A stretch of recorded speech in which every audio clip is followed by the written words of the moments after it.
Assalomu alaykum, hurmatli yig'ilish qatnashchilari. Biznes rivojlantirish banki Uchqo'rg'on BXM tomonidan bugun 24-mart 2025-yil navbatdagi tadbirkorlar bilan uchrashuvi o'tkazish rejalashtirilgan bo'lib, hozir shu tadbirkorlar bilan uchrashuv o'tkazmoqdamiz. Uni Uchqo'rg'on BXM o'rinbosari Yakub Shavkatjon o'tkazadi va olib boradi. Yig'ilishda tadbirkorlar o'zlarining qiziqishlari bo'yicha savol-javob tarzida o'tkazishlari mumkin. Marhamat. Assalomu alaykum, hurmatli tadbirkorlar. Biznes rivojlantirish banki o'rinbosari Shavkatjonman. Shunga kimda qanaqa savollar bo'lsa, murojaat qilishingiz mumkin. Xizmatchi Ergashev Feruzaxonga chorvachilik yo'nalishida 65 million kredit ajratishni so'raymiz. Qaysi mahallangizdagi?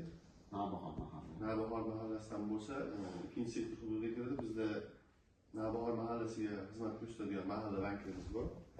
Joyingizga borib ko'rishadi. Sharoit olmoqchi uchun sharoitda yetarli bo'lsa, 64 million so'm miqdorida 3 yilgacha 24% dan bo'ladi. Kreditlar ajratamiz. Ergashev Feruzaxonga savol beradi. Keyingisi kim? Quyosh paneli bo'yicha 19,5%lik quyosh paneli o'rnatish uchun. Kredit. Kredit ajratish so'rab. Yashil iste'mol krediti deydi. Shunda. Shu bo'yicha nima qiladi? 10 kvadrantga nima qilgan? Nomiga topshiramiz. Hujjat kim nomiga topshiramiz? Hujjat o'zimning nomimga topshiramiz. O'zimning nomimdan chiqarib, xonadonga o'rnatib, shu 10 kvadratlikni. Tushunarli.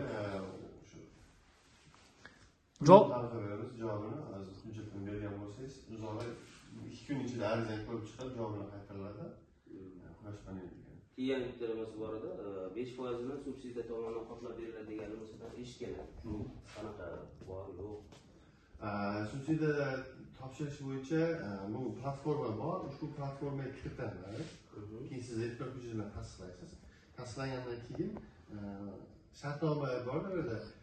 Kim bilan shartnoma qilganingizga qarab. Agar shartnomangizni shu korxona ushbu ro'yxatda turadigan bo'lsa, sizga ro'yxatda turadigan bo'lsa, o'zi ro'yxati bor, o'sha ta'minlash ro'yxatda to'g'ri keladigan bo'lsa, shunday qiladi. Yo'qolsam shartnoma qilishdan oldin ta'minotchi ro'yxatini tekshirib olsa bo'lar ekan. Bularga tushib, keyinchalik qulaylik bo'lishi uchun.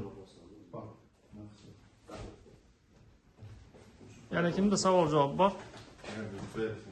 Bo'ldi, rahmat hammaga.